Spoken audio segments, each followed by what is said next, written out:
See, that's why I hate grown-ups. All they do is feed you a pack of lies and take stuff away from you. Oh really, Miss Lestrade? Tell me, is that overcoat keeping you warm? What? Oh my, surely you were given that. Yeah, the D let me keep it, after I looked daggers at him for long enough. He went through the pockets and said, "Go on then, have it," before telling me to scarper. Always pays off giving people a look like you hate them. I can't help feeling that it's going to get you into serious trouble one day. What I really wanted to know was that nice shiny disc. The music box disc? But Mr. Windybank said it was practically worthless. I think I'm gonna go and have another bash, give him a long-on stare. I think not, Miss Lestrade. We shan't enter Windybanks again today.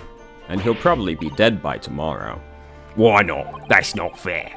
It can't be helped, I'm afraid. The police are investigating the scene now and taking a statement from Mr. Windybank. But that disc's mine. I had the ticket for this coat and it was in the coat's pocket. Then there should be something else and all. That's what that rotten cove said, ain't it? Yes, he did mention something about another article, didn't he? Well then, that's mine too, whatever it is. Now she's really pushing her luck. Miss Lestrade, I don't think it's time to admit defeat. You've had your haul for the day. Yeah, and it's all your fault, Sholmes. So what are your plans now? Will you dine with us this evening? Yeah. Iris would be delighted to cook, I'm sure, and I might entertain you with a modest violin recital. No, Tar. Oh. Why would I come round your place, eh? Have you lost your head or something? There she go. Oh dear, she's gone. Having reviled me quite unnecessarily, I might add. I can't help wondering if perhaps she might turn up anyway. Interesting. When she's had a chance to calm down, I think there's a good chance she'll decide to come. Very well then. I'll inform Iris to set a place for our potential guest at the dinner table this evening. And one more thing. I should be glad of your company later too. Sorry. I believe I will have a rather splendid surprise to show you. Oh, how exciting! What is it? You shall have to wait and see, Miss Sasato. Away.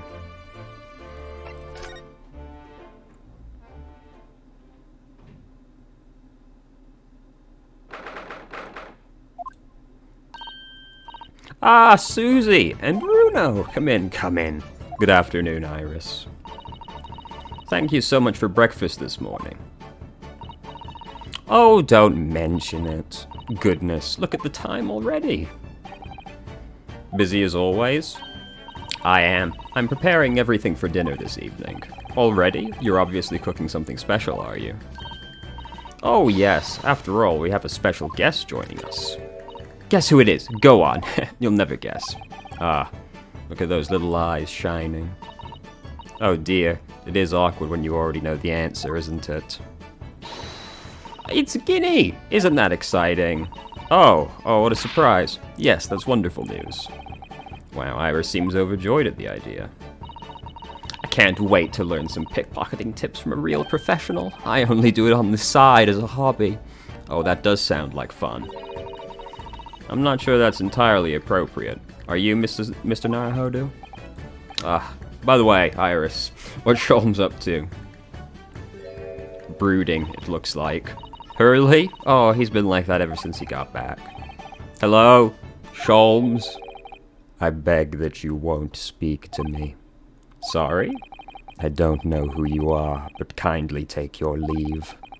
As you can see, I'm not here. Bro? I do apologize. When he gets like this, he's completely oblivious to everything. Yes, I see.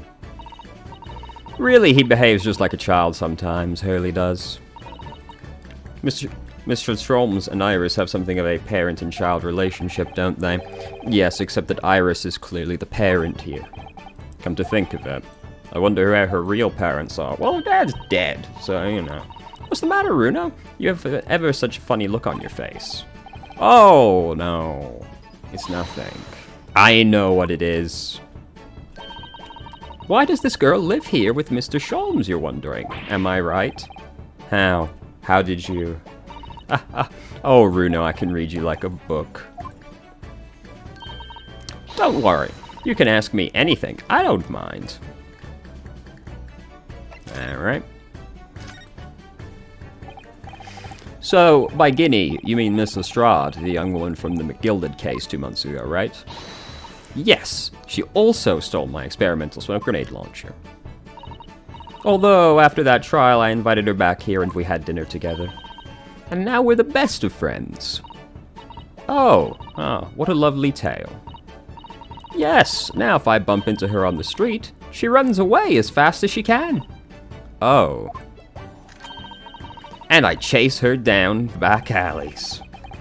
Interesting idea of friendship. And then I let her have the latest color of smoke grenade I've developed. Oh. There are so many beautiful colors in the world. Guinea wants me to make a whole rainbow. I suppose this means you've let Miss Lestrade keep the smoke grenade launcher. Well, we've seen her have it, so, you know. That's right. I could get bored of it anyway. Hurley always reacts the same way when I shoot him with it now. Poor Hurley. Oh, I can't wait for Ginny to arrive. It's been too long since she last came over. I'm so excited. I just hope she does actually come. I have a suspicion that we're going to be defending Lestrade soon. I'm sure you've been wondering why it is that I live here with Hurley, haven't you? Well, it has crossed my mind. That and where are your real parents? My mummy and daddy aren't with me anymore. Mummy passed away when I was born, and around the same time, my father, well, he had to go to a faraway land because of one of the cases he and Hurley were working on. Oh, wait a minute. Did you say he and Hurley? Yes! Daddy and Hurley were always solving mysterious cases together. She didn't mention that before. He wrote them all up in his diaries. That's what's in the metal chest over there. Really? He recorded them all? So, you mean it's true, Mr. Sholmes really did have a partner with whom he tackled some of his most taxing cases? Oh yes, I mean it's always nice to have one, isn't it? So Sholmes's partner was your father? Exactly. Hurley told me I wasn't allowed to look in the chest, but that only made me want to look even more. So I did, of course, and found your father's memoirs. Yes, so I asked Hurley, who wrote these? He nearly fell out of his chair. But then he told me. That's when I found out that the author of all those accounts was my father. So Iris's father was Sholmes's partner. This is about to get real awkward. I've practically lived with Hurley my whole life. I was tiny when he took me in. So it came as quite a shock when Hurley told me he wasn't really my daddy, I mean. It must have done. I wonder why Sholmes chose to tell you, and at such a young age. Hurley says it's because he wouldn't have been able to hide it from me. Oh, well, I mean, he already failed quite suddenly. Well, having lived with Hurley all these years, you might say his ways have rubbed off on me. There are some things I can just see. Especially lies. I almost know when people are lying before they open their mouths sometimes. Right. Anyway, so I was so fascinated when I read Daddy's diaries. That's what inspired me to write the adventures of Herlock Sholmes, actually. I'd always assumed Sholmes simply told you all those thrilling stories. Oh no, Hurley's hopeless like that. He forgets everything. As soon as he's solved a case, it all but vanishes from his mind. Oh, I see. I mean, it did seem like that. The other day, it was so embarrassing. As usual, he totally forgot about the case he'd just solved.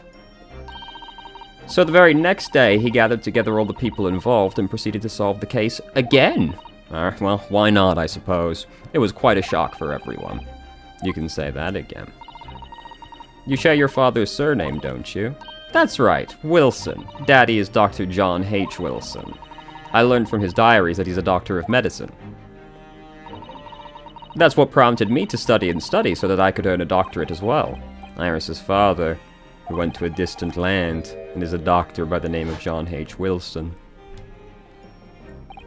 The court will hear the trial of Rinnosuke. Yeah, victim was Wilson. Oh, went too far there.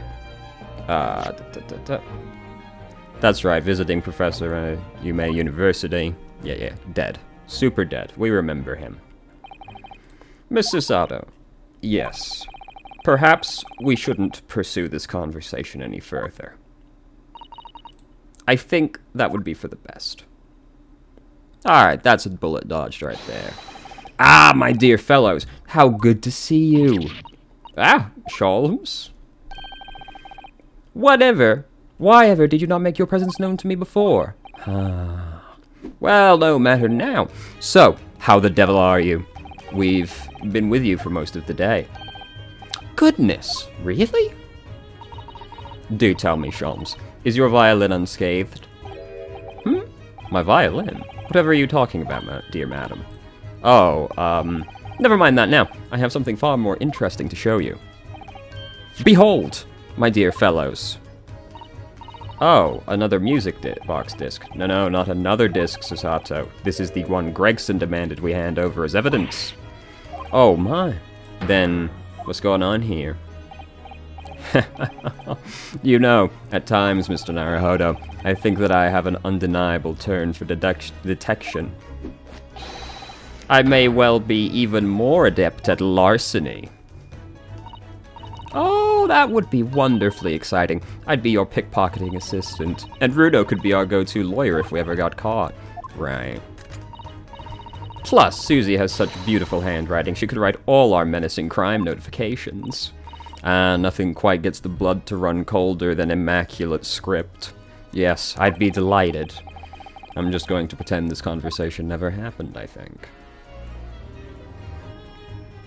Well, don't waste any time. Slap that bad boy into something. I don't understand. How did that disc come to be in your possession? I thought Inspector Gregson took it back to Scotland Yard. Quite correct.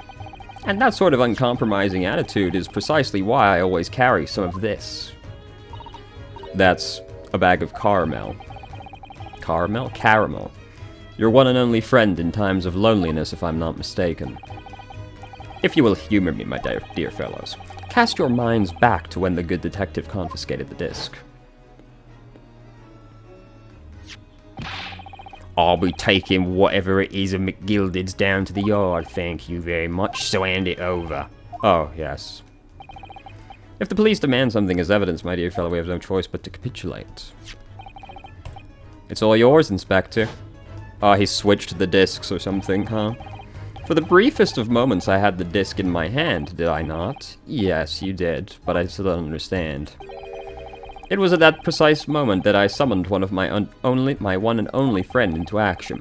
I pressed the disc into a pair of bars, like this. Oh! Well, fair enough. That's amazing. The disc and all the minuscule protrusions have made an image in the caramel. Indeed, this caramel is quite exceptional. I developed it myself, you know. Suitably soft for making impressions, but resistant to melting, the result of a precisely controlled solution.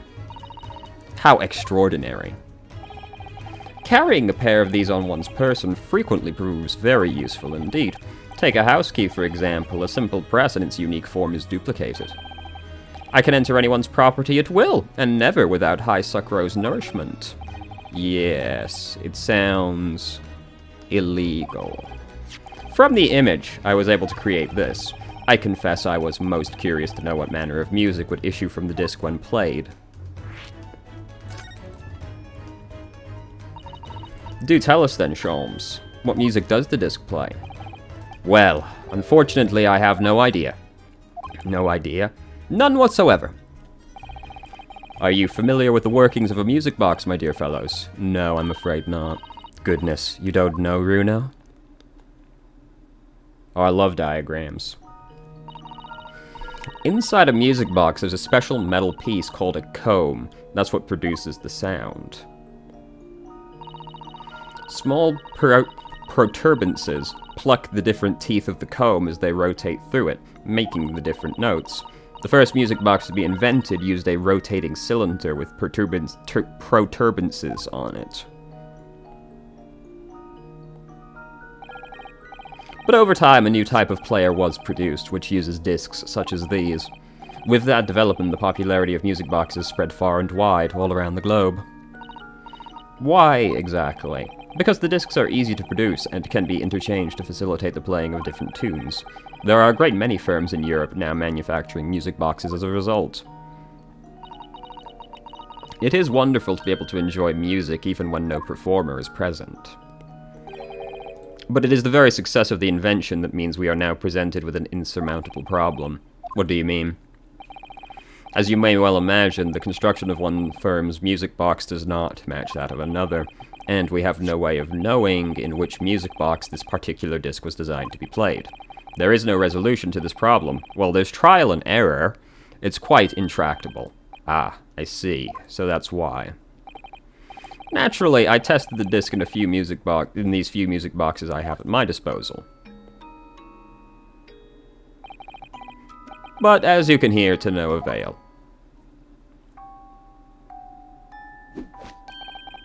The results were equally unsatisfactory in this one. So, I am presently engaged in acquiring an example of all the music boxes ever made in Europe. Every single one? That's Hurley for you, always taking things too far.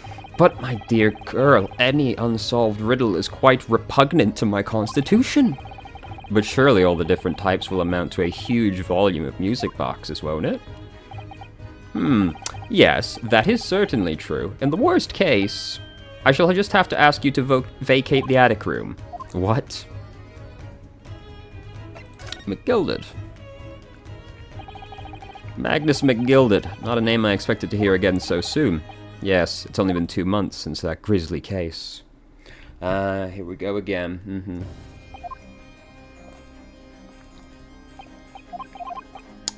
Oh, fuck. He's actually saying something different. I thought we were just going to rehash the old conversation.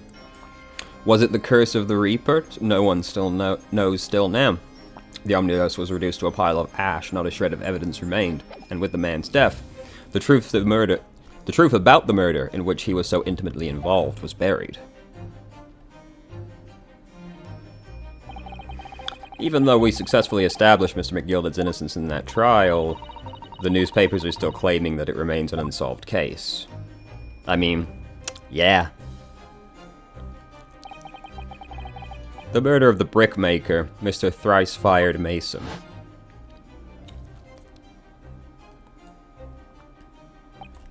In the end, the truth of the matter remains a mystery. We still have no idea what really happened that night. And although McGilded was found not guilty through my defense, I still don't know if it was the right judgment or not. Oh, it totally wasn't. It would appear the case is not yet closed. Well, it's time I started getting things ready for dinner, I think. Guinea will be here before long. Thank you, Iris. Oh, well, you must let me help you then. Of course, Susie, there's plenty to do. I think I shall investigate the condition of my fateful performing partner. Now then, where did I leave it? Let this be a lesson to you, Sholmes. Never leave anything too precious with the pawnbroker. Yes, you may be right. Oh, that reminds me of something Mr. Windybank said before. He said that he had a manuscript of Iris's in pawn, didn't he? Did he? Yes, he definitely mentioned it. Mr. Sholmes' latest tale of one otherworldly mystery lies dormant in my storeroom, were his words, I believe. So you heard about that, did you? I expect you were as incensed as I was. Oh yes, the idea of such a wonderful story languishing in Mr. Windybank's storeroom, gathering dust. My dear madam, I'm quite sure I told you already. The pawnbroker's storeroom is the safest place for it, more secure than a bank's vault. And what about you, your Stradivarius, Hurley? Was that safe and secure? Well, there may be the occasional mix-up, caused by a certain impetus someone not too far from me now. Do you have any idea how long it took me to write that Baskervilles story, Hurley?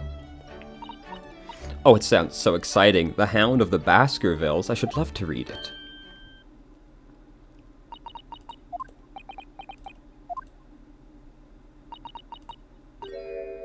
Ah! What's going on?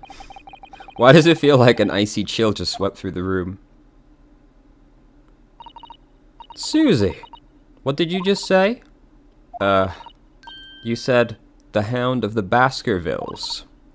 But how could you know the full title? Well, that's because Mr. Sato is such a great fan of all the stories about Sholmes, of course. But Runo, the Hound of the Baskervilles, has never been published. Yes, we did just talk about this, Ryu. When I showed Hurley the manuscript, he told me that I wasn't allowed to publish it yet. I don't understand. That's why he said he'd keep it safe until it was right time for the story to be made public. So that's why the manuscript is at Windybanks? And yet, how could Susie here know its title? Well, Hurley, what's going on? Ah. What is it, Mr. Sholmes? It would appear our guest has arrived. Miss Lestrade! This was a bad idea. I knew I weren't welcome. I'm going. There she go. No, wait, Miss Lestrade! We've all been eagerly awaiting your arrival. Don't mention the frigid don't worry about the frigid atmosphere. Nothing is happening. Isn't that right, Iris? Oh, yes. Just wait there, Guinea. We'll have everything ready in a jiffy. Come along, Susie. Right, of course. It's a pleasure to see you here, Miss Lestrade. Please make yourself at home. Don't stand in the doorway, my dear girl. Come along in. What say you to some Mendelssohn? Mendelssohn. I won't take no for an answer. Meddlesome it is, then. The boy. Yeah.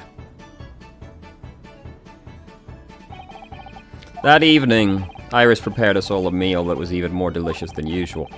Sholmes' violin performance was in no way meddlesome, and Gina, as we came to call her, taught us all how to steal things from one another without being noticed.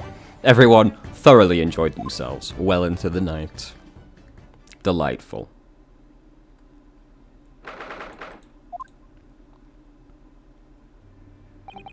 So you gonna tell us about that telegram yet? That was a very enjoyable evening, wasn't it? Oh yes, Iris's cooking was truly divine. And I feel as though I can still hear the enchanting strains of Sholmes' violin even now. Best of all, I bet I could steal the glasses from his lordship's face next time we're in court. Naruhodo-san, could I consult with you about something? What's the matter, Susato-san? It's about the telegram. Ah, finally. The one that arrived this morning, I suppose. I've been summoned. What? Summoned? What do you mean? The telegram was from the Lord Chief Justice's office. Lord Strongheart has asked to see me. The Lord Chief Justice? When? Tomorrow morning. What? Then we have to start preparing at once. Oh no, that won't be necessary, Naruhodo-san. I've been summoned alone. Alone? Well, yeah, otherwise she would have probably told us, you know. What on earth for? I have no idea. I suppose I shall find out tomorrow. What's all this about? Whatever it is, it's making me feel very uneasy. Come in. Oh, who could that be? Good evening, friends. Ah, Iris, hello again. And Gina, too! Yes, Giddy's going to stay with us tonight. She's going to sleep in with me. Isn't that right, Jeannie? Well, yeah. How lovely. Let me make a pot of tea. Delightful. You know, I've learned so much today. Oh, what in particular? All those things Ginny showed us, wasn't it wonderful? Oh, you mean those pickpocketing techniques. We had fun trying them out, didn't we? I think I've awakened a natural talent. I could earn a living from it. You might be getting ahead of yourself. So, what brings you up to our humble quarters at this late hour? Well, you see, I came to return this. Wait, what? That's mine. Yes, we were stealing things. However, did you... I told you, didn't I? I have a natural talent. Ah, yes, I'd forgotten.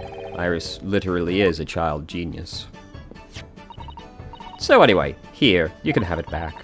Not that I really understand why you wear it, though. Ah, thank you. Alright then, good night. Yes, good night.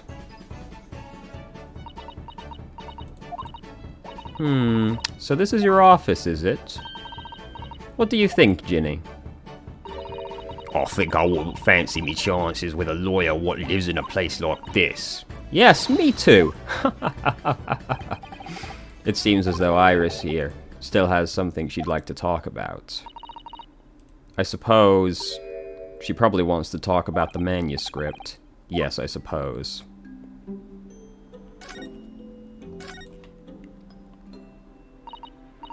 Iris, I suppose you're hoping to talk about that manuscript, aren't you?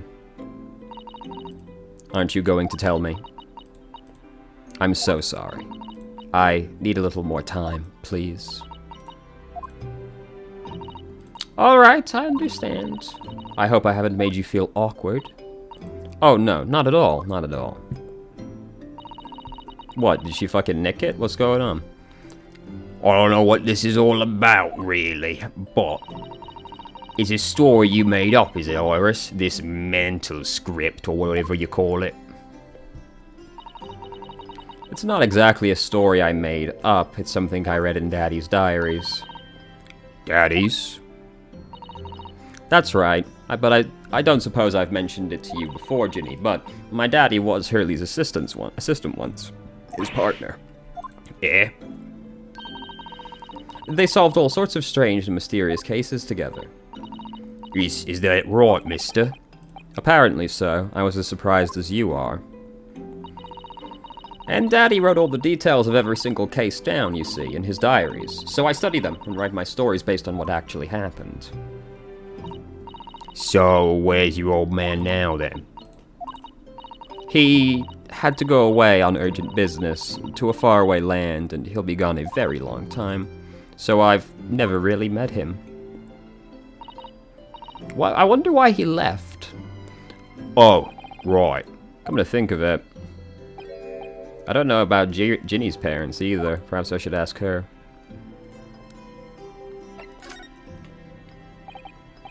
Iris, this Hound of the Baskervilles story. I take it it's another tale inspired by your father's accounts. We have talked about this several times. That's right, I thought it was fascinating. But it's different somehow, from the other cases I mean. Oh, how? I don't really know, but it must be special in some way, because after I'd written it and I showed the manuscript to Hurley, he turned as white as a sheet. It was the first time I've ever seen him like that. It pains me to have to say this after you've toiled over it for so long, Iris. But this story must not be published at this time, under any circumstances. But why not? It's one of my best works. I'm not at liberty to say, not now, so please do not ask me. Alright then, I won't. But I do solemnly swear that I will explain everything one day, Iris, when the time is right. And that's how the manuscript came to be with Windy Bank. Yes. Hurley said it had to be somewhere very safe. That really gets my goat, it does. He's treating you like a child. She's like 10, to be fair. It's mean, that's what it is, keeping secrets like that. I'm sure Mr. Sholmes isn't trying to be mean. Oh, this is free. I'm sure Sholmes isn't trying to be mean. Eh? If he said he wasn't at liberty to talk about it, I'm sure there must have been a very good reason. I think so too. You lot are too trusting for your own good, but you can't pull the wool over my eyes. Sholmes is lying to you, Iris. I bet my life on it. What? Hurley's lying to me. Alright. Ginny. Where you hiding?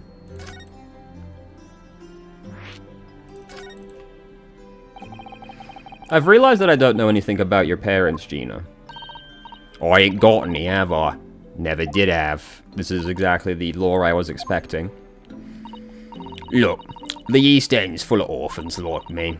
No one wants nothing to do with us from the minute we're born, not even our mums. But we all stick together. The older ones look after little ones and make sure they get by. So that's why you're a pickpocket. Nah, diving's my life. I love it. I get a kick out every time I lift some pompous idiot's purse. And that's how we all afford to eat. I'm like Robin Hood, ain't it? That's how I see it. Oh, Gina. I do think about it sometimes. What'd it be like to have parents, I mean? I always thought it'd make everything right. But I haven't listened to what Iris just said. Sounds like having parents ain't always easy either. Oh. I mean, if you know you never had 'em, you don't feel like you're always wanting to meet 'em. It's true. This is very depressing.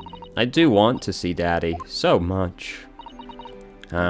This is unfortunate, isn't it? So about that lie. Quick pivot. Gina, what did you mean when you said you wanted to know that Sholmes is lying? Well, he reckons he popped that manuscript or whatever, right?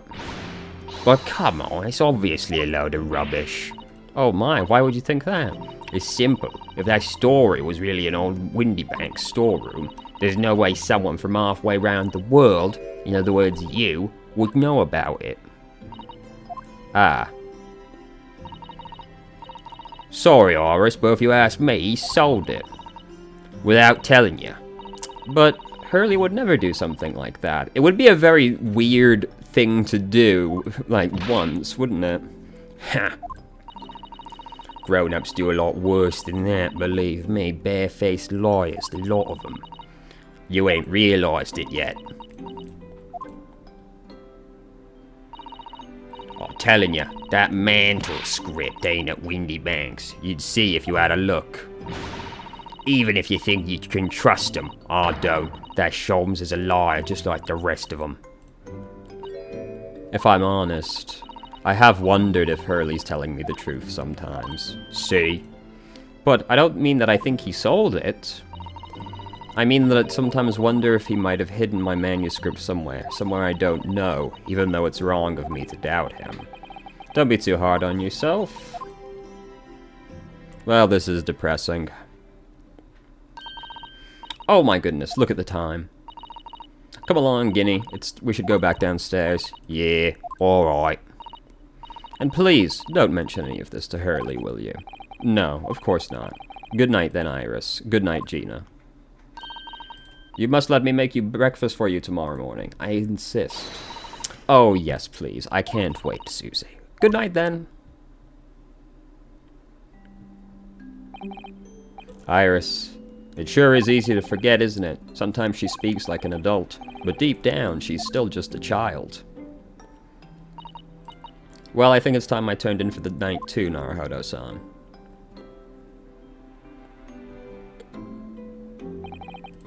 Dr. John H. Wilson, Iris's father, but also the name of the murdered visiting professor at Yumei University.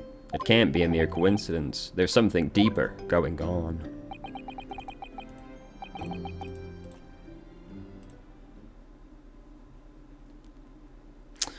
Alright. Is anyone ever gonna get fucking murdered? Stir Naruhodo. Mr. Naruhodo. That voice. That's Sholmes. What's going on? It's the middle of the night. It's Miss Lestrade. She's gone. Gina? Oh, she's gonna break into the pawn shop and Windy Bank's gonna be dead. She was supposed to be sleeping in Iris's room, but her bed is empty. Well, she's an independent young woman. She's probably decided to go home, no? I think not. From speaking to her before she retired, I received the distinct impression she was looking forward to breakfasting with Mr. Sato. No, I don't believe the girl has gone home. But I've been waiting for over an hour. Over an hour? Oh.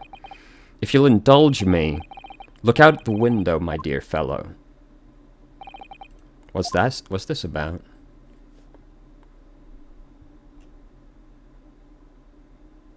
Yep. Wait a minute. Why is there a light on at this time of night?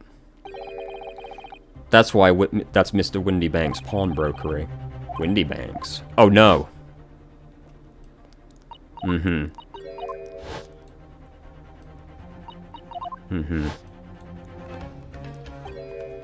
Could Gina have gone? It seems you should have some knowledge of the situation, Mr. Naruhodo. Sorry? Oh, no, not really. Well, anyway, we must investigate. At once. Mr. Sato?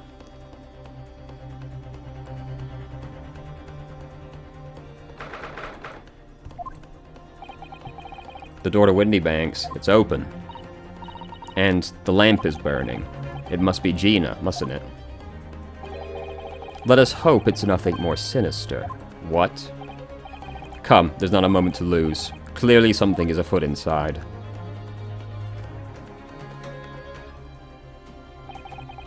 There's no one here. Oh, yes. There is. Oh, fuck. Ah! Sholmes! Sholmes! What the... Has Sholmes been shot? Leave me. But... After them. Go. Right. Do not chase the ones with a gun, dog. Blast. I've lost them. Hello, hello, what have we here? The alarm was just raised from this pawnbroker, sir. Would you know something about that? Officer, come with me. It's my friend, Mr. Sholmes. He's been shot. Shot!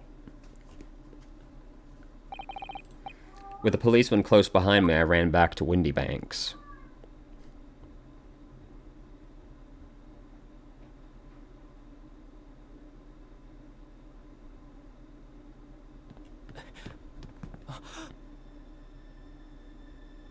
Mr. Sholmes! Mr. Naruhodo! How bad is it? Never mind me, but there's much at stake. Behind that door. In the storeroom. Hurry!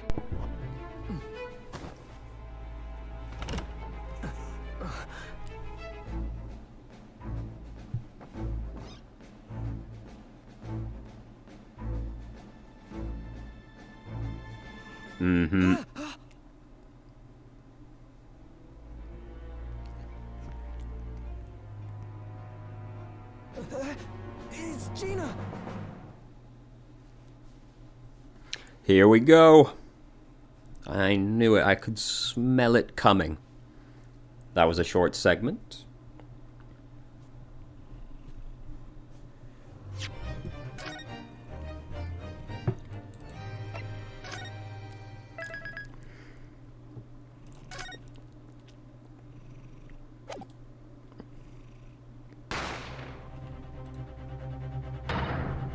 Ah!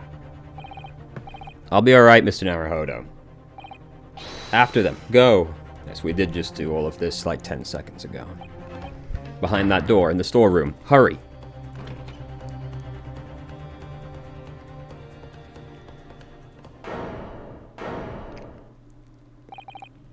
It's Gina? Yet another locked puzzle where she's holding the gun. This will be cool. From that moment, Windybank's pawnbrokery became a crime scene. Everything that followed happened in a whirlwind of activity. The arrival of the police, the preliminary investigation of the scene, and the questioning. It was just before dawn before I was allowed back to my lodgings at 221B Baker Street.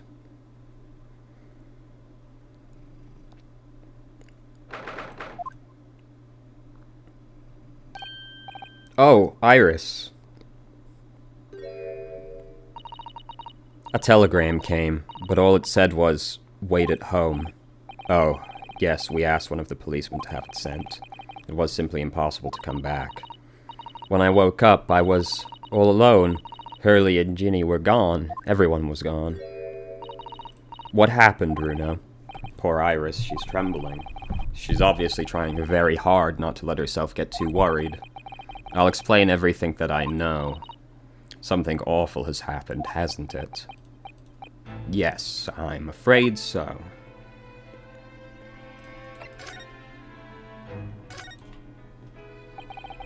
I'm sorry to have to tell you this, Iris, but Mr. Windybank is dead. He was shot. We discovered it in the early hours of the morning. Oh, yes, I had a feeling. You did? When I saw all of those police carriages pulling up outside his shop, so I knew something must have happened there. When we entered Windybanks in the small hours, we disturbed a gang of 2 thugs. They ran out onto the street and I chased after them, but they got away. So it was one of them that shot Windybank, I suppose. I don't know, but that's not what the police believe at the moment. Why not? They've arrested someone else as their prime suspect. Gina. Ginny? But why? Well, the thing is... No, Ginny wouldn't do something like that. I know, none of us think she did. Then why did they have her arrested? I'm sorry, there was nothing I could do. We'll skip down to that first, I think. I don't understand why they arrested Ginny. It's not fair. What about the 2 thugs that were at the scene? Why aren't they the prime suspects? After all, they shot Hurley dead, didn't they? No, I mean, Sholmes isn't dead. This is all so horrible. The thing is, Windybank was found on the floor of the storeroom where he keeps all the deposit articles, and the storeroom door was locked from the inside. I see. But he wasn't alone in there. Gina was found next to him on the floor. Oh no. And according to the detective who investigated afterwards... Don't tell me. There was no one else in the room. Yes, exactly. How did you know? It's the only explanation. Yes, the only explanation indeed. What do you mean by that, Bruno? Well, what can I say? I'm damned if I agree, damned if I don't.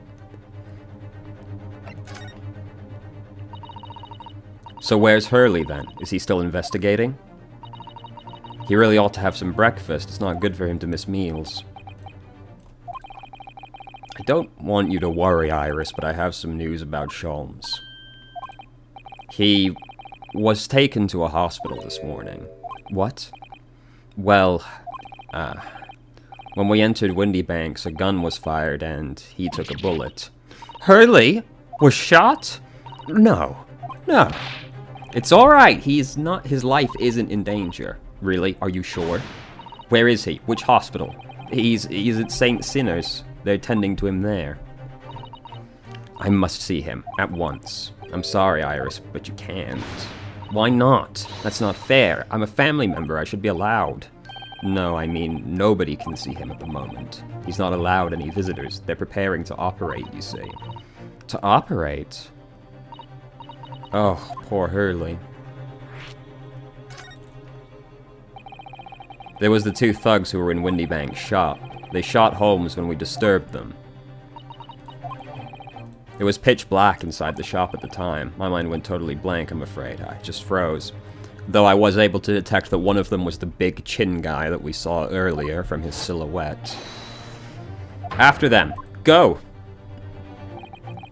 After that, I ran out into the street, but, well, they were long gone. I shouldn't have hesitated.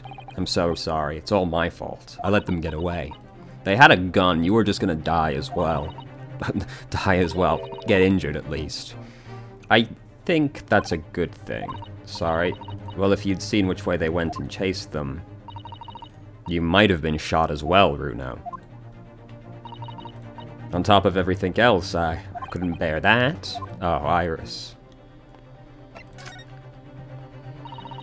Where's Susie, Bruno? She's still at the police station. Oh, why? I expect she's still being questioned. The police said they wouldn't be finished for a while. Why aren't you there, then?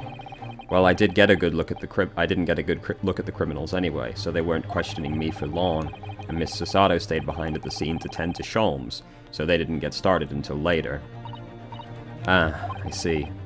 Besides, one of us had to come back to be with Iris. I'm glad Inspector Gregson agreed to me leaving early. You should have let me know and I would have come to the station. I'm afraid I'll need to go out again now, Iris. There's not much I can do at the moment, but I can at least try to find out how Sholmes and Gina are getting on. I want to go too. Take me with you, Runo. I can't stand sitting around here waiting. I'm not sure how I feel about taking a 10-year-old. We gotta take the dog. We can't leave her. Alright then, Iris. Perhaps you could help me? Oh yes, I'd love to. Gina's at the prison. Sholmes is probably in his hospital bed. And don't forget, we have to visit the crime scene. We need to conduct a thorough investigation. I can see you're ready for action. I imagine Iris would appreciate going to the hospital sooner rather than later. True, let's go there first. Yes, indeed they have. Yeah, Saint Sinners.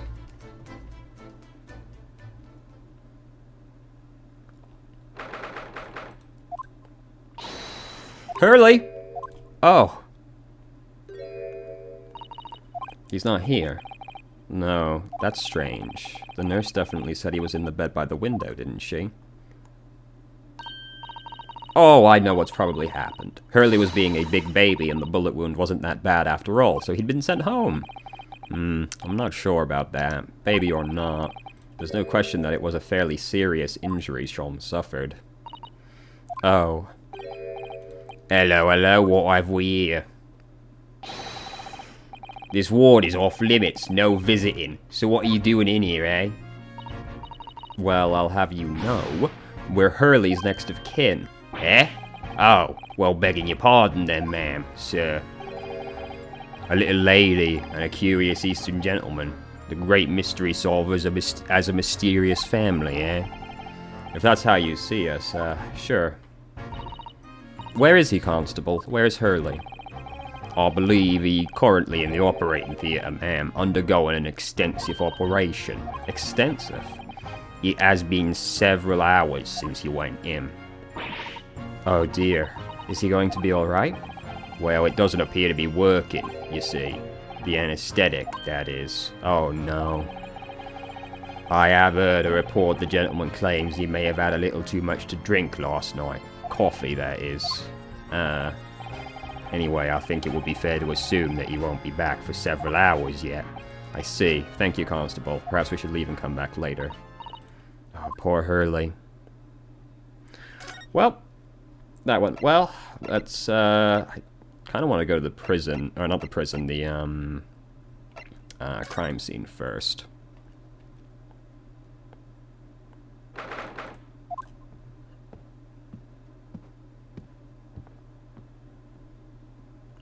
We do be investigating.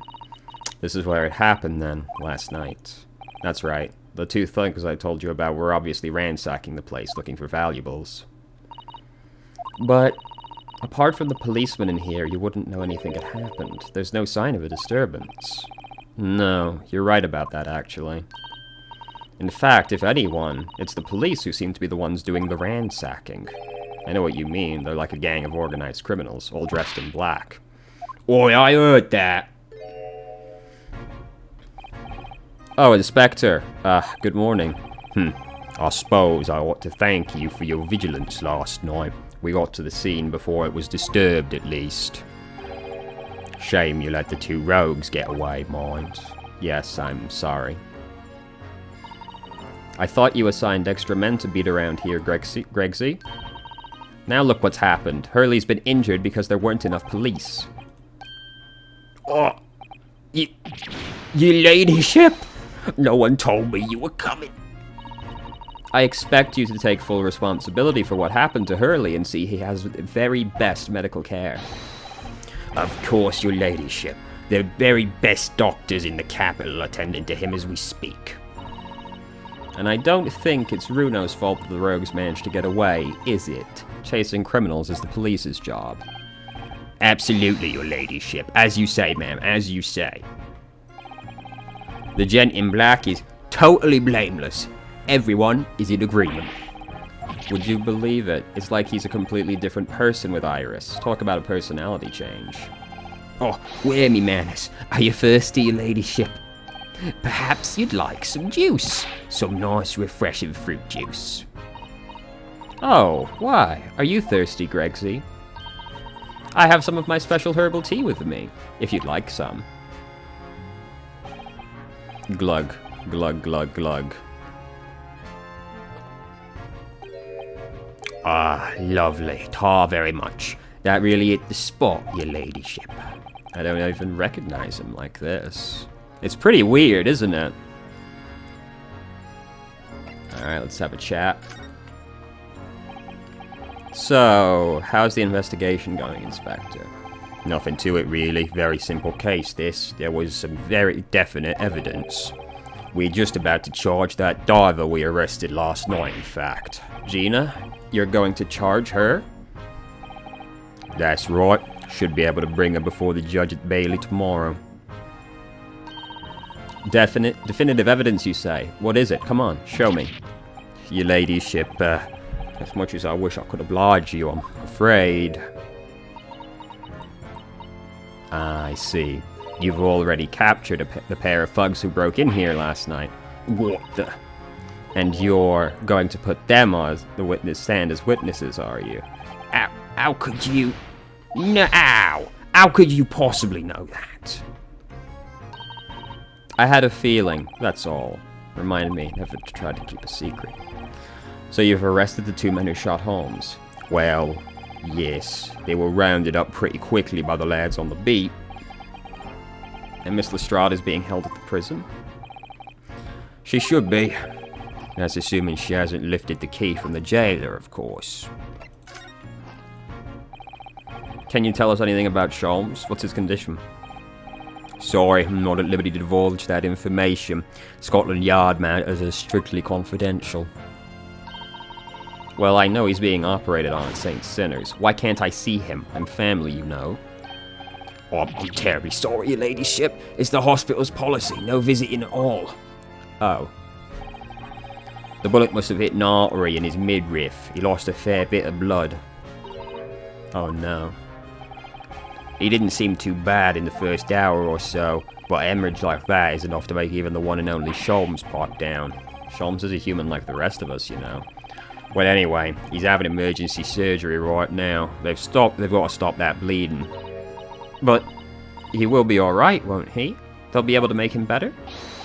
Of course, your ladyship. He'll be right as rain before you know it. Really? How do you know? How do I know? Because of course... Oh, yeah, because Sholmes is such a great detective, that's why. We'd better pray the doctors have a better grasp of what's needed. Oh dear, please don't die, Hurley. I'll report it to you, your ladyship, the moment I hear he's out of the operating theatre. Couldn't help noticing, Inspector. What? Out with it, sunshine. Well, there seems to be a marked difference between the way you talk to me and Iris. Watch the sauce, sonny. I'm a copper, and we don't go in for favoritism. But he's right, you do treat us differently. It's because of those adventures of Sherlock Sholmes stories, that's why. Oh. I crop up in them, don't I, Inspector Tobias Gregson? Oh, well, yes, because you're an acquaintance of Hurley's. Well, did you write about the Inspector, Iris? I don't remember, really. It was one of Sholmes's lines. Gregson is the smartest of Scotland Yard, is how he put it. Oh, did I write that? And you know what that one line did for me, eh? The very next month my pay doubled. Doubled, I tell you. Oh, that's amazing. All because everyone at the yard reads them. They read all the Sherlock Sholmes stories. They've even set up a fan club for me. I thought you didn't like that these stories were written, though. Of course, that explained everything. It was around that time you'd become such a toady to me. A toady? Can you blame me? Or take as one bad word from you and Sholmes could change his tune about me. Gregson? No, the great detective will say he's getting quite overrated these days. Think what would happen to my salary if that came out. The whole thing gives me the willies. I can't tell you how many nights of sleep I've lost to worrying about it. But that would never happen, Gregsy. Every month when the new Raunched magazine comes out, my hands are trembling as I turn the pages. What a fucking pussy, dude. Oh, how awful for you. Here, have some of my tea to settle your nerves.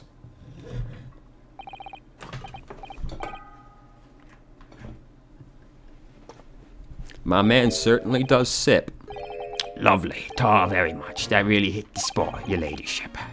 Teetotal. Oh, yeah, there's something I was supposed to talk to you about, actually, Mr. Naruhodo. What is it? I've got an important message for you. I clean forgot about it till now. An important message? What could it be?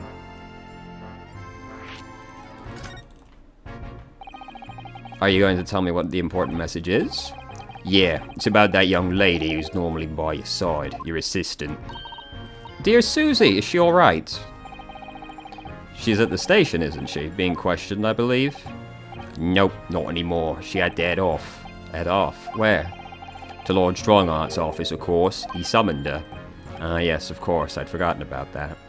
One of the whipstops took her there in the yard carriage after we'd finished questioning her. But she asked us to tell you she didn't have to fare for the return journey and to go meet her there. She's got a nerve using Scotland Yard as a blooming message service. I see. Well, thank you for passing that on. Why did Susie have to go see the Lord Justice? She didn't tell me. But I'd better head over to fetch her straight away. Before we leave, we've got to examine the scene, my friend. If they'll let us actually do anything. Alright then, let's see what we can uncover. Oi, what do you think you're doing, Sunshine? You can't touch anything in here. Oh, but we were hoping to investigate. This is a crime scene, for Pete's sake. No touching. What's the problem, Gregsy? Bruno's a lawyer, you know that. Oh, I'm ever so sorry, your ladyship, ever so sorry.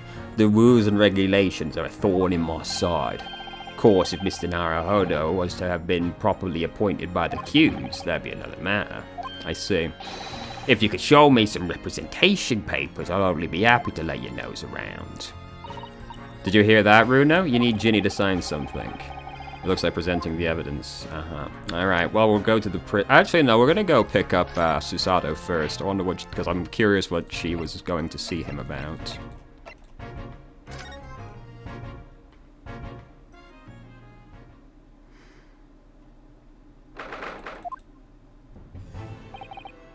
Yes. No matter how many times I come here, I always get the same sense of oppressiveness. Do you think the place is oppressive? I think it's normal. How so? I mean, look at the suite of armor over there. You can't take that seriously, can you? Maybe it thinks the same about you. So everything is clear with regard to tomorrow's arrangements, I trust. Yes, thank you very much. There they are, Susato-san and Strongheart. I wonder what they're talking about. They both look very serious. Very good. There is nothing further to discuss. You may return to your lodgings. No doubt you have much to do in preparation for your return to your homeland. Wait, what did he say? Your return to your homeland? Susato-san.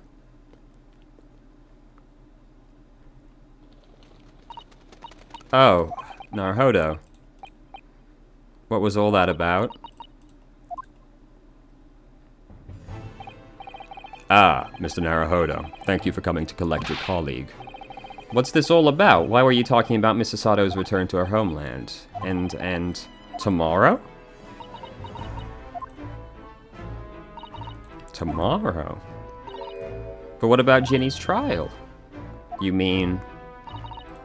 She's been formally charged now. Oh dear.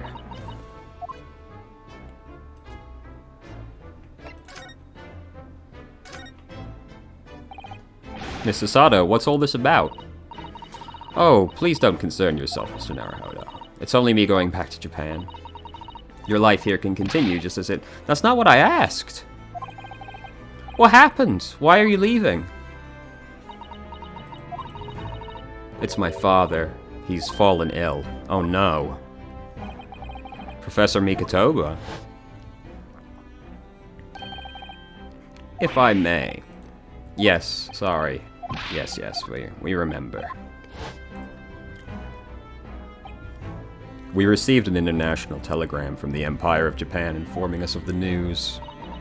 10 days ago, father collapsed with a fever. The cause is apparently unknown, and it seems he grows weaker day by day.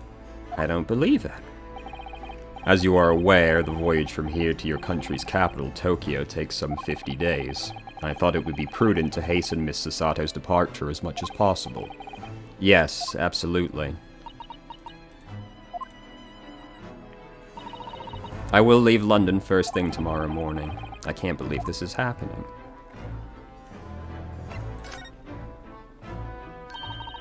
So Gina has been charged. She'll have to appear in court? Yes, she was formally charged a few hours ago, and the date of the trial has already been set for tomorrow. No, not even 24 hours later? Gina. Ah, the Lestrade girl, and the murder of the Baker Street pawnbroker, yes. An all too conspicuous case. The pickpocket was clearly disturbed amid robbery and shot the man in a panic. No, the yard is overstretched as it is, without wasting time on these open and shut cases. It's not time wasting. Ginny would never do something like that. Mr. Naruhodo. Yes, Strongheart? In deference of your fine services to date, I shall overlook this young girl's insolence. But I have no recollection of admitting a child into my office. Leave now. Of course, Lord Strongheart. Criminals will tell the most palpable lies in order to evade justice. The police can ill afford the time it takes to unravel all their untruths. Meanwhile, more crimes are perpetrated. We have far more serious matters with which to contend. Serious matters? Yes, Inspector Gredson made a similar remark yesterday. It's no concern of yours, though I'm sure I need not remind you of that.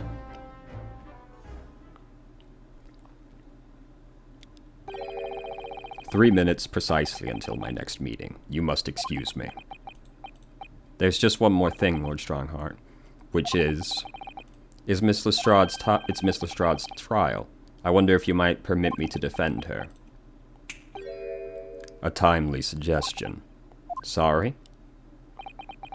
The girl currently has no representation. Of course not. No, none of them have so far. She may be a pickpocket, but she still deserves a fair trial. Do not misunderstand me, young lady. The government provides for those too poor to afford representation with a public defender. The accused need only sign the relevant paperwork, and a defense barrister will be assigned to the case.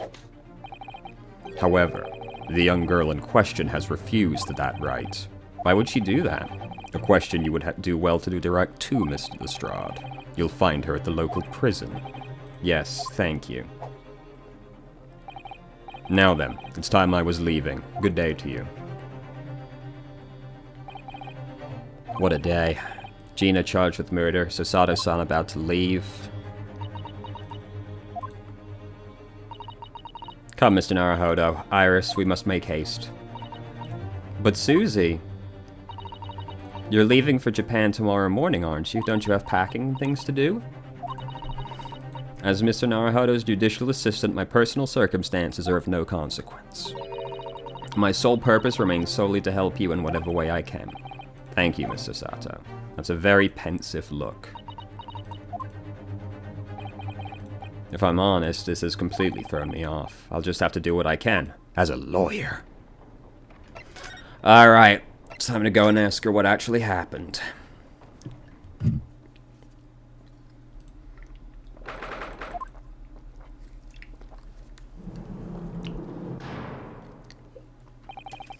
Hello, Gina.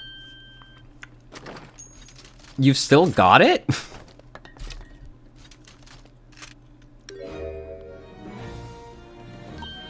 Oh, you still have the grenade launcher Hurley and I made. I wish you wouldn't point that at me all the time. What are you here for? Ginny, I have a feeling it's because of us that you've ended up in trouble, so we were thinking that we might be able to help you. Well, you can't. Sorry? You heard. Get lost. Don't be like that, Ginny. I know you didn't do it. You'd never shoot someone. I just know you wouldn't. You think you know me? Pull the other one. Oh. You ain't got the first idea about the likes of me. I'm a thief. I pinch people's purses when they're walking down the street. That's how I get by. If I saw me chance, I'd sneak into a pawn shop any day of the week. Just to see what I could lay me hands on. Get it? That's the kind of person I am. Most thieves aren't actually murderers, though. But Ginny... I'll be in court tomorrow, they said. Some cove came by before and said he'd be a lawyer for me or the likes. Said it was more raw or something. But I told him to get stuffed. I don't need no lawyer. I don't need no one. She couldn't be staring at me more obviously if she tried. Why are you being like this, Ginny? Ouch.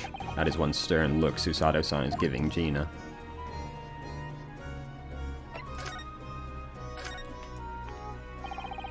I don't understand, Gina. Why did you send the public defender away? He wanted me to sign some papers, representation papers or something like that. It's all gonna be rigged anyway, the old trial. They'll pin it on me because I'm a kid, that's what grown-ups always do. Why do you think that? Cause that's how it's always been for me, growing up back in the slums, me whole life. If you do what grown-ups tell you, you'll get your mates dragged off by the coppers, or worse. You know, I've had it happen to me before and all. Been sold out and nearly snaffled on the back of it. Ugh, God, excuse me, Jesus. You can't trust no one. That's the point. Soon as you do, you're gone to grass. Dead. Gina, listen. If you like, I could... Forget it. Ginny. Don't you trust Runa? Nah, I don't. Look, I ask you nicely. Just leave me alone. Stop being difficult. Will you tell us what happened, Gina? Last night at the pawnbrokers. There's nothing to tell. I figured it'd pay me, so I broke into the place and started going through the storeroom. No, you didn't. You'd broke in so you could see if the manuscript was there. But the old bloke walked in on me and, you know, the rest. But why, Ginny? Why would you do that? Ain't it obvious the place is full of stuff I could sell for a shilling or two? David ain't easy, you know, it's a lot of work, and half the time you don't even get nothing. Is that really why you broke in? What? Are you sure the true reason wasn't something else? Oh, give it a rest. What'd be the point anyway, eh? Nothing I could say would make a blind bit of difference. Please tell us, Ginny. We'll believe you, whatever it is. Believe me, don't be daft. You can't believe nothing. Everyone lies all the time. And you know what? When it comes to liars, I'm the biggest of the lot. I've told some unforgivable lies, I have. What do you mean by that?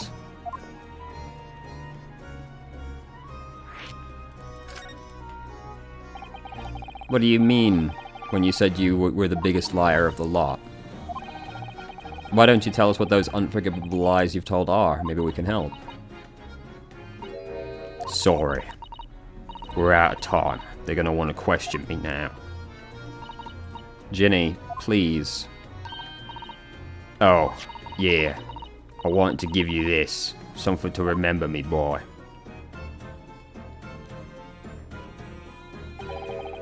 A photographic print of a really adorable cat. I found it on one of the pockets of this coat. Ain't no point in me having it. I wonder what a photograph like that was doing in the pocket of that overcoat. Anyway, don't bother coming again. Bye. Oh, Ginny.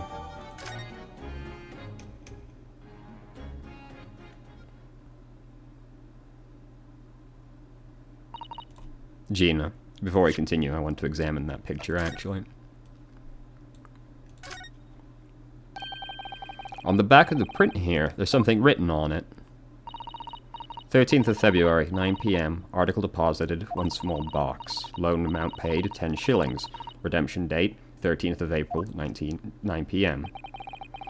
So this photographic print is a redemption ticket? For an article that was deposited 2 days prior to the incident on the omnibus, it would seem. Yeah, small box. That doesn't tell us much about it, does it?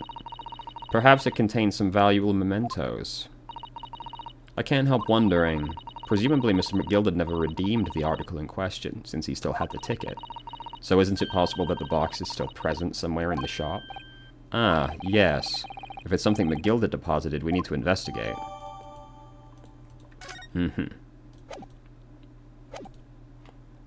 Gina, I wonder if you might hear me out. There's something I'd like to say. What? I'm sorry to say that I must reluctantly bid you farewell. Farewell? Tomorrow I must begin my journey back home to Japan. I fear we may never meet again. Oh, right. I've had the pleasure of meeting so many lovely people here in London. I have so many wonderful memories. And yet, as things stand now, it seems it will be a glum departing indeed. Poor Iris is so miserable. Susie. Well, that ain't my business. Both Iris and Mr. Naruhodo believe you to be innocent, Gina. They've put their faith in you. But somehow, you can't find it in your heart to put your faith in them. Yeah, that's right, I can't. What of it? It grieves me greatly to have to say goodbye to my friends when they are so clearly unhappy. Because of you. What, it's my fault? Yes, so I have one final request, Gina, before our paths never cross again. Right here and now, I want you to show both of them that you don't deserve the faith they've show both of them that you don't deserve the faith they've invested in you. Eh? Only by doing that will you truly be as alone as you claim to be. What are you talking about? What do you expect me to do, eh? You've told us that everyone lies. So prove it by admitting one of your untruths. What about what you said before, Ginny? You said something about unforgivable lies. You must tell Mr. Naruhodo and Iris the truth. That's my last request before I leave. My last request as a judicial assistant. No, I can't. Whatever these lies are, they're obviously weighing very heavily on Gina's mind. Gina, I could be wrong, but is it something to do with what happened 2 months ago? Something about that trial? The case of that mysterious murder took place inside the omnibus. You were called as a witness by the prosecution. Is that what this is about? Yeah, you're right. Because, in that trial, I lied. I lied like you wouldn't believe. Will you tell us about it now?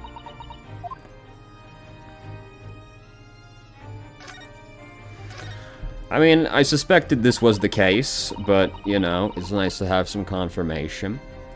Like you said, it all happened 2 months ago. The coppers got hold of me and shoved me in the witness stand. And based on your testimony, Mr. Gilded was declared innocent. Yeah, well, thing is, I lied about a whole bunch of stuff. I knew it. What sort of thing did you lie about? I was hiding under the seat that night. That was the truth. It was pitch black in that little cubbyhole. I couldn't see a thing. And then I heard that loud thud, like someone falling on the floor, and that's when McGilded and that's when McGilded discovered you? Yeah. He pulled me out from under the seat and sat me next to the dead man. There weren't much light to see by, but when I looked at me hands, I had the cove's blood all over them. I was so scared I couldn't even speak. You had his blood on your hands. In other words, it was Gina that the witnesses saw on the roof deck. Then, Mr. McGilded started... I keep thinking everyone's Gina. Then Mr. McGilded asked you questions, I suppose. Who you were, why you were under the seat. Yeah, he did. Only that's not all. What do you mean? I mean, he threatened me. Threatened you? How? He made me swear about what I'd seen and what I heard, and about what he was going to do after the cove was found dead. He made me swear I wouldn't tell no one any of it. But if I did that, he said he'd let me scarper before the coppers showed up.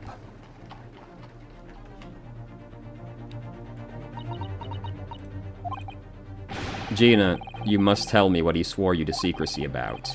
What you saw, what you heard, everything. Oh, we got a lot to go through. You said McGilded made you swear not to tell anybody what you saw, but you were in the pitch-black compartment under the seat, weren't you? Yes, with Mr. McGilded sitting above your head, if I remember correctly. Yeah, that's true, but it was when I heard the thud of the cove hitting the floor, I let out a scream, couldn't help it. McGilded heard that, dragged me out by the arm. That's when I saw it. It was on the floor next to the old geezer who'd been stabbed. A disc, all bright and shiny. A disc? Do you mean? Yeah, that's it. The one what the D took off me at Windy Banks. So the music box was there, on the floor of the omnibus? Not for long. McGilded spotted it straight away. He picked it up smartish and stuffed it inside a pocket. So that disc was in the omnibus 2 months ago at the scene of the Miss Mason's murder. And the bog trotter told me. I weren't to mutter a word of it to no one. Well, this doesn't seem that bad so far. 'Cause it was so dark under that seat, I was straight in me ears the whole time. After a while, I heard the door and footsteps inside the cabin. Presumably that was McGilded getting on board. Nah, not only him. Oh. Of course, I could definitely make out the footsteps of 2 people. In that case, it would have been likely that it was McGilded and the victim, Mr. Thrice-fired Mason. In his testimony during the trial, McGilded claimed he slept during the carriage ride. Yes, we remember.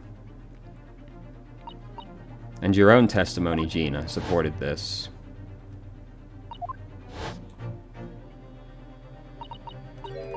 Yeah, that weren't exactly true. Neither of them was asleep. I could hear them talking the whole time in low voices. What? What were they talking about? Sorry, I don't know. The sound of the horses and the wheel was too loud. But that still tells us something. McGilded and the victim knew each other. We knew that already. So, McGilded was lying, as I suspected.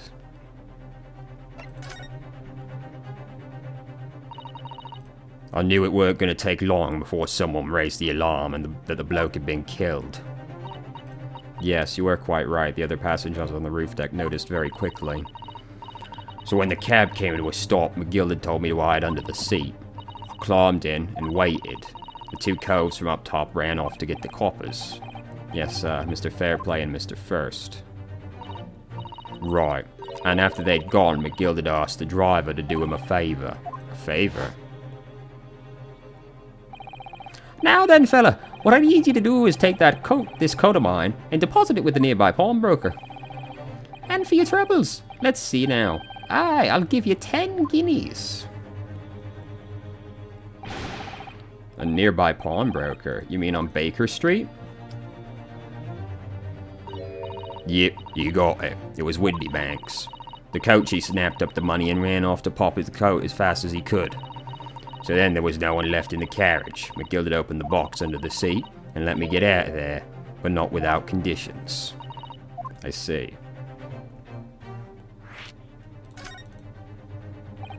What were the conditions? For letting you go free, I mean. Not telling a soul, not for anything. That's what I saw, about what I saw and what I heard.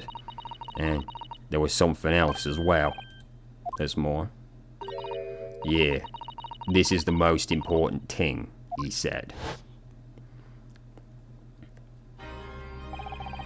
I'm after sending the coachman on a little errand for me, with some small change in his hand. Now then, did you hear what I asked to him? Did you see anything at all? At all? You asked him to go pop your weasel, right? Aye. The fiend's taken me overcoat to deposit with the pawnbroker hereabouts. I want you, lass, to take the redemption ticket for it. Do you understand? What? You want me to have the ticket? That's right. I'll come fetch it from you later. Sometime within the next 2 months. You're to hang on to it till then. Is that clear? And whatever you do, don't lose it. Alright. And in the case I might happen to be delayed at all, you're to go to the pawn shop, Windy Banks, so it is, and you're to extend the loan afore the 2 months is up. If you forget, the article will be forfeited, and me old fiend could come along and buy it. But I ain't got that kind of brass. Here's £5. That should be enough. Do we understand each other, lass? Don't try anything funny now. If you go against me... Yeah, I get it. Good. And one more thing. In a few days from now, you'll be visited by the police, I've no doubt. The coppers? Aye. They'll come asking you to take the stand in court to testify as a witness. So let's just have a wee chat about that, shall we? What is it that you might say, and what is it that you won't?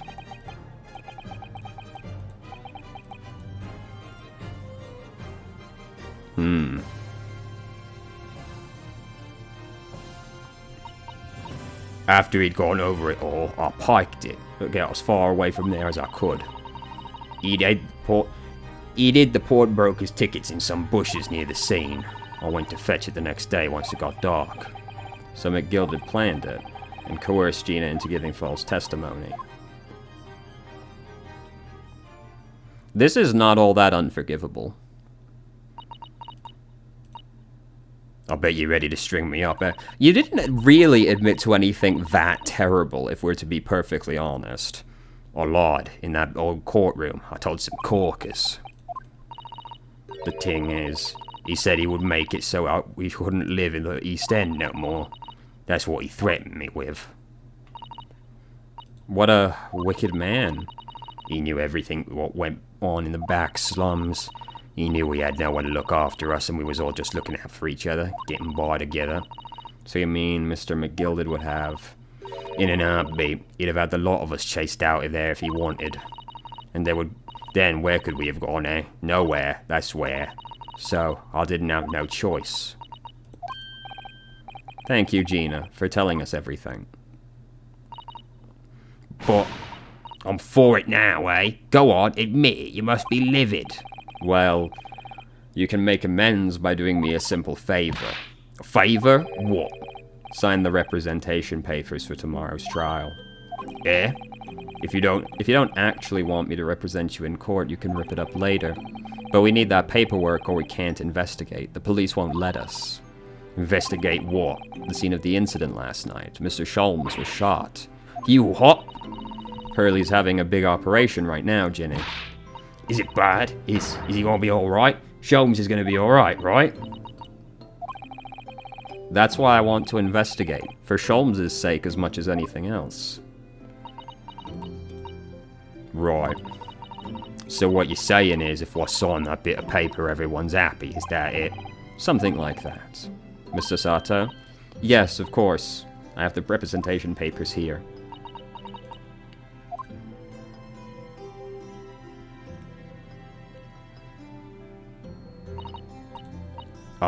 I don't need no one to stick up for me, though. No lawyer or nothing.